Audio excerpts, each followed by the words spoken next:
Like historically, if we want to speak to each other, there's nothing you can't say. We can sit in the back of the bar, say whatever the fuck we want to each other, share any idea. There's no one who can regulate you or stop you from doing that in the back of the bar in the physical world, right? Unless they're listening to you and they come in and punch you in the face, right? The bar owner can kick you out. Yeah, I mean, again, but the basic point is like the medium itself has no inherent control, right? And that's actually very important that any mode can say anything it wants to any other node. In technology land, we now pretend like we're speaking to each other directly, but we're not. It's all mediated. There's someone in the middle, right? And by the way, anonymity. In the bar example, you are yourself. You're not anonymous. Yeah. I actually think that the answer has to be full freedom of speech, but nothing's anonymous, which is a whole other philosophical view of the future. But like my basic view is like the fact that the question is the medium like air? Can you say whatever you want? And yeah, like you shouldn't do child porn. You want to have a law against it? Raid my house. You know what I mean? Like you want to like build a case against you, but you can't just sit there in the middle and like argue that, well, I need to be able to listen to everything you're saying because you might say something bad, right? Like that's kind of the thing I think is bad. And I would say that there are very clever ways around this. So Apple will say, well, we don't. Yeah, I mean, this was the Orwellian future that, I mean, literally 1984 was written about.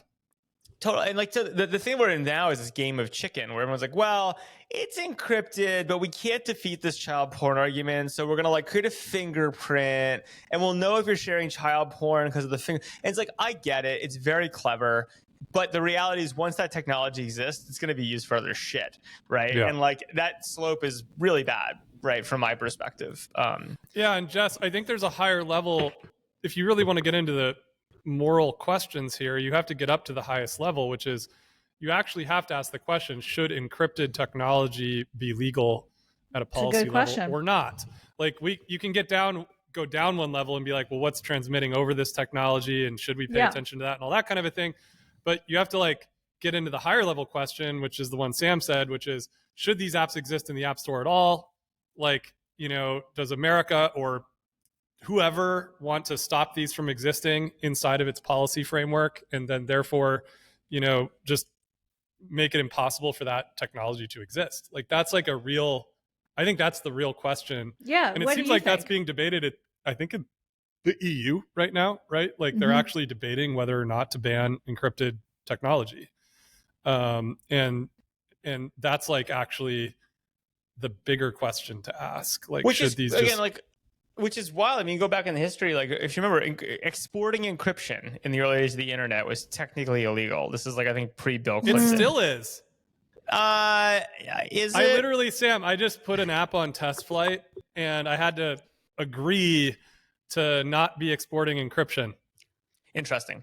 I mean, this was like back in the day. It was the last thing. I was like blocked from like pushing it out into test flight without. Explain what that is. Well, encryption. What does it mean to export encryption? It means to like let a foreigner so basically in the early days of like Netscape, you would like click a button being like, I'm an American, I'm in the US, because technically using encrypted communication on the internet, if you were giving it to a foreigner, was illegal. And the reality is without encrypted technology, you don't get Stripe. You can't pay for shit on the internet, right? Like also it's a ridiculous thing to say as a weapon you can't export because people used to like print it like in the encryption algorithms on t-shirts and walk across like country lines. You're like, I just exported encryption because it's fucking equation. Seems like something you would do, Sam. Yeah.